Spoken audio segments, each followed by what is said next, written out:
सभी चाहते हैं कि उनके घर में माँ लक्ष्मी की कृपा बनी रहे, लेकिन जो हमारे घर के काम होते हैं उनको करने का हमें अगर सही समय नहीं पता है, तरीका नहीं पता है, तो हम खुद ही अपने हाथों से माँ लक्ष्मी को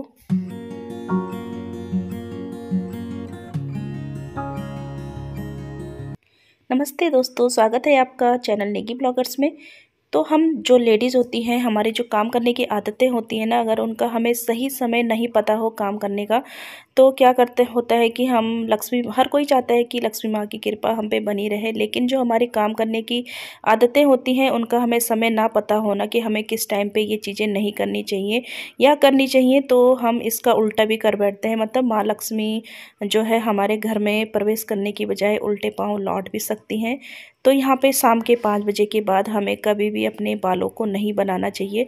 इससे जो है घर में दरिद्रता आती है, गरीबी आती है।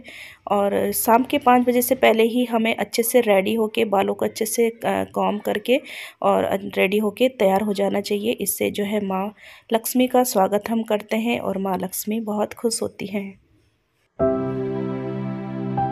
तो दूसरी आदत है कि सुबह के 5 बजे के टाइम पे झाड़ू पोछा लग जाए बहुत अच्छा, लेकिन शाम के वक्त 5 बजे के बाद अगर आप झाड़ू लगा रहे हैं अपने घर में, तो इससे जो है माँ लक्ष्मी घर में प्रवेश ही नहीं करती हैं। तो शाम के 5 बजे से पहले ही हमें अपना घर एकदम बहुत अच्छे से साफ़ सुथरा, सारी चीज़ें जगह पे व्यवस्थित रख देनी चाहिए। अपने घर को मतलब एकदम व्यवस्थित करके रखना चाहिए उनके वेलकम के लिए। इससे माँ लक्ष्मी हमारे घर में विचरण करती हैं। तीसरी आदत ये है कि हमें शाम के टाइम पे 5 बजे के बाद कभी भी अपने बिस्तरों पे लेटे नहीं रहना चाहिए। मतलब बिस्तर पे तो लेटे रहने की मतलब निशानी है कि बीमार आदमी है या फिर आलस। तो आलस और इन सब चीज़ों से तो माँ लक्ष्मी बहुत दूर रहती है। तो इसके अपोजिट हमें अपना घर बिखरा हुआ बिल्कुल नहीं रखना है। अपनी चादरें एकदम, बिस्तर जो है, बेडशीट वगैरह, इनमें बिल्कुल भी सलवटें नहीं होनी चाहिए। एकदम हमारा घर एकदम, बिस्तरे जो है एकदम सलीके से होने चाहिए। नेक्स्ट है दोस्तों कि हमें अपने घर में कभी भी टूटी हुई कंघियों से ना तो हमें बाल बनाने चाहिए और ना ही घर में रखनी चाहिए। तो इनको तुरंत ही हमें फेंक देना चाहिए। नेक्स्ट है दोस्तों, जैसे सूखे हुए फ्लावर होते हैं उनको घर पे रखना बिल्कुल भी शुभ नहीं माना जाता है, क्योंकि उनसे एक नेगेटिविटी आकर्षित होती है। तो यहाँ पे जो हमारे घर में, सभी के घरों में आर्टिफिशियल फ्लावर होते हैं, तो ये भी सूखे हुए फूल के रूप में ही इनको माना जाता है, क्योंकि इनसे कोई खुशबू नहीं आती है। तो ये सूखे हुए फूल ही होते हैं। तो इनसे मतलब इनका अच्छा असर पड़े, इसके लिए हमें क्या करना है, हमें जो हमारे घर में ऐसे डियो होते हैं, पुराने होते हैं, जिनका हम यूज़ नहीं करते हैं या यूज़ वाले होते हैं, तो इन पे स्प्रे कर देना है।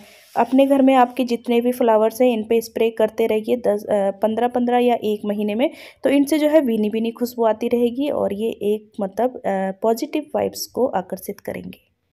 अगला है कि हमें अपने घर में कभी भी शाम का वक्त हो या रात को कभी भी हमें अपने घर में जूठे बर्तन नहीं रखने हैं। जूठे बर्तन का मतलब है कि ये रोग, गरीबी, हानि, इन सब चीज़ों को आकर्षित करते हैं घर में। तो हमें हमेशा अपने बर्तनों को साफ़ सुथरा करके ही रखना चाहिए, जिससे कृपा बरसती है माँ की। और हमें रात को सोने से पहले हमेशा अपनी किचन को अच्छे से साफ़ करके सोना चाहिए। तो ये काम हमें रात को करके ही सोना चाहिए। कि जो जूठा गिरा रहता है ना, उसको एकदम नीचे नहीं गिराना है, हाथ पे लेके फिर आप अपना डस्टबिन में डाल दीजिए और पूरी किचन को अच्छे से क्लीन कर दीजिए। मतलब किचन में कहीं भी जूठा नहीं हो, क्योंकि रात को जो है माँ लक्ष्मी जो है विचरण करती हैं। और नीचे का जो होता है ना एरिया, उसको भी हमें साफ़ कर लेना चाहिए। अगर गीले कपड़े से ही आप साफ़ कर लीजिए।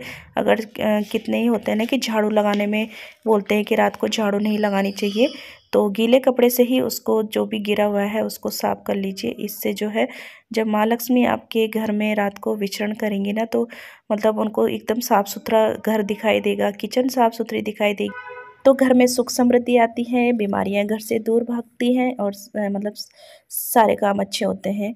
तो और लास्ट में एक काम और ज़रूर करना है, जब हम सोने से पहले हमें अपने जो मेन एरिया होता है ना, जहाँ पे हमारे घर के सारे दरवाजे खुलते हैं, वहाँ पे हमेशा अंधेरा नहीं करना है। मतलब एक छोटी सी लाइट आप जला के रखें। इससे जो है नकारात्मक ऊर्जा जो होती है वो घर से दूर भागती है और सकारात्मक ऊर्जा प्रवेश करती है। तो इस तरीके से हम अपने काम करने की आदतों में सुधार करके माँ लक्ष्मी की कृपा पा सकते हैं। तो फ्रेंड्स, आज की वीडियो कैसी लगी? अगर पसंद आई हो तो प्लीज़ एक लाइक ज़रूर कीजिएगा। वीडियो देखने के लिए आप सबका दिल से धन्यवाद।